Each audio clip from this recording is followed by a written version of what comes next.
हम लोग पढ़ेंगे आज क्लास 10th में हिंदी सूर्यकांत त्रिपाठी निराला, जिनको निराला भी खाली कहते हैं।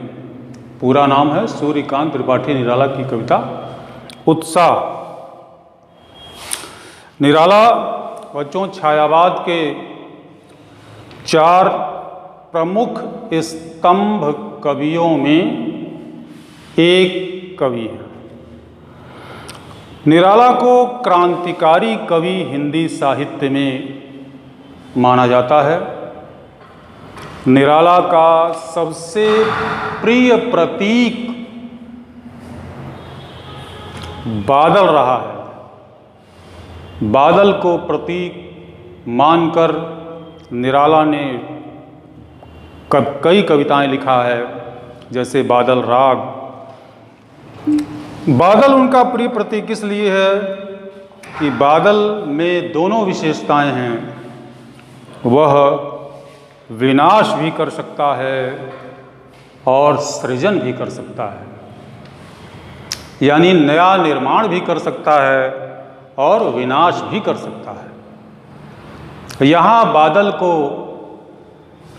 क्रांति के रूप में ही आह्वान किया गया है, इसलिए कि कवि मानता है कि धरती पर बहुत ज़्यादा दुख है, निराशा है, अन्याय है, शोषण है, और इन सभी का संहार अगर कोई कर सकता है, इन सभी का नाश कोई कर सकता है, तो निराला मानते हैं कि सिर्फ वो बादल है।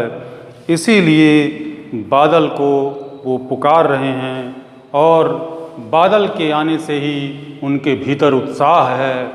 उसी में वो उत्साह देखते हैं और आशा करते हैं कि नव जीवन आ सकता है इन बादलों के आने पर ही। तो देखें कविता में क्या कहते हैं। बादल गरजो, बादल से गर्जने का आग्रह कर रहे हैं कि हे बादल तुम गरजो, अपनी गर्जना शुरू करो, हुंकार भरो, क्रांति का आह्वान करो जो परिवर्तन ला सकती है। घेर घेर घोर, अनुप्रास की बड़ी अच्छी छटा है अलंकार की। घेर घेर घोर गगन,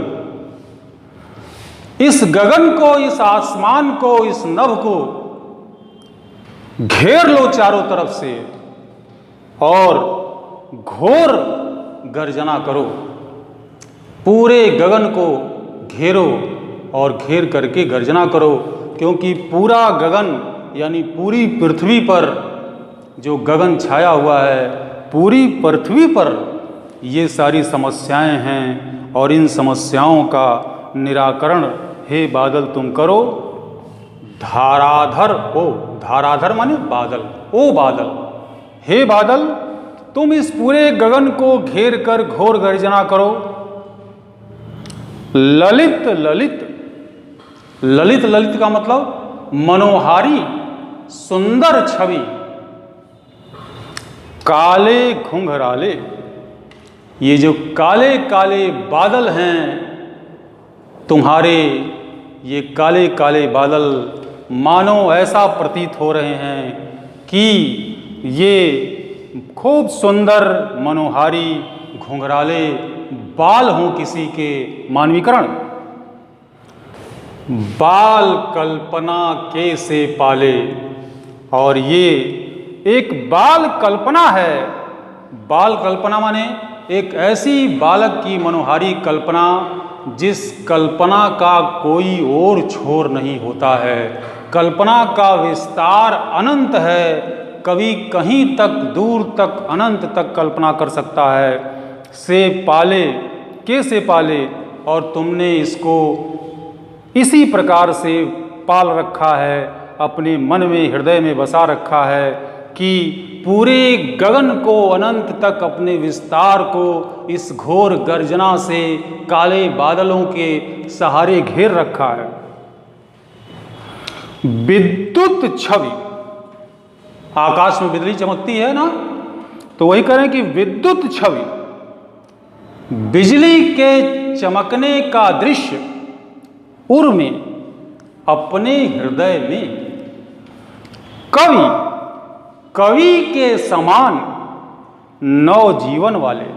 जैसे कवि हमेशा नए जीवन की आशा और उत्साह लिए रहता है, ठीक उसी प्रकार से हे बादल, तुम भी अपने भीतर उस कवि के समान विद्युत छवि को, विद्युत की कड़क को, विद्युत की चमक को अपने भीतर बसाए हुए हो और उस बिजली की चमक से, बिजली के कड़कने से एक नया जीवन इस धरती पर दे सकते हो। हे बादल, फिर भर दो और फिर से तुम नवजीवन भर दो, नया कर दो सब कुछ। बादल गरजो हे बादल, ऐसी कल्पना से, ऐसी आशा से तुम बार बार गरजो। अर्थात कवि ये मानता है कि बादल के गरजने और बरसने से ही पूरी धरती एक समान जल प्लावित हो जाएगी, सारा दुख संताप कटकर समाप्त हो जाएगा, सभी के अंदर समानता आ जाएगी, कोई भेदभाव की छवि नहीं रह जाएगी। और ये परिवर्तन धरती पर सिर्फ और सिर्फ कोई क्रांति नहीं ला सकती, तमाम क्रांतियाँ इस देश में हुई हैं, लेकिन बादल की क्रांति ही, बादल की गर्जना ही ये सारी चीज़ों को संभव कर सकती है। इसलिए बादल को ही आह्वान कर रहे हैं निराला। आगे देखिए बच्चों, कहते हैं विकल विकल उन्मन थे उन्मन। बड़े व्याकुल हैं लोग यहाँ के और अनमने हैं, बेचैन व्याकुल अनमने से हो गए हैं, निराश हो गए हैं, कोई आशा का उनके कोई उम्मीद दिखाई नहीं दे रही है। इसलिए विश्व के निदाघ, निदाघ का मतलब पूरा विश्व की निदाघ, निदाघ का मतलब तपती धूप, तपन से सकल जन, इस धरती पर रहने वाले पूरे विश्व के सभी जन घोर तपन से तप्त हो गए हैं, जल उठे हैं। अर्थात मतलब कि इस धरती पर सदियों से हो रहे अन्याय, अत्याचार, शोषण से धरती के जन निराश हो गए हैं, हताश हो गए हैं, विकल हो गए हैं, व्याकुल हो गए हैं, उन्मन उन्मन हो गए हैं, अनमने से हो गए हैं, निराश हो गए हैं। आए अज्ञात दिशा से अनंत के घन, हे अनंत के घन, हे बादल, तुम न जाने किस अज्ञात दिशा से, अनजान दिशा से ये बादल लेकर के आए हो। और जब लेकर के आए हो तो इस धरती पर तप रहे, धूप से ही नहीं तप रहे हैं, इस धरती पर अन्याय, अत्याचार, भ्रष्टाचार से जो तप रहे हैं, शोषण से जो कष्ट झेल रहे हैं, इन सब के भीतर एक आशा का संचार हुआ है। तप्त धरा, धरा धरती तप्त है, जल रही है, उसको पानी चाहिए, यानी उसको न्याय चाहिए, उसको शोषण के खिलाफ, अत्याचार के खिलाफ उसको अपना हक चाहिए। और ये हक कौन दे सकता है? सिर्फ तुम ही बादल बन करके, मेघ बन करके जब आओगे और पानी बरसाओगे, तभी जल से, फिर तुम्हारे जल से, तुम्हारे पानी से शीतल कर दो, इस धरती को शीतल कर दो, शांत कर दो। यानी धरती पर रहने वाले जनों के दुख को, पीड़ा को, कष्ट को, अन्याय को हर लो, दूर कर दो। बादल गरजो, हे बादल तुम गरजो और गरज करके, बरस करके इस धरती से अन्याय का, शोषण का, अत्याचार का, जुर्म का जो साम्राज्य है, इस साम्राज्य को समाप्त करके नए जीवन का कल्पना करके कवि की तरह नया जीवन इस धरती पर रहने वाले लोगों को दो।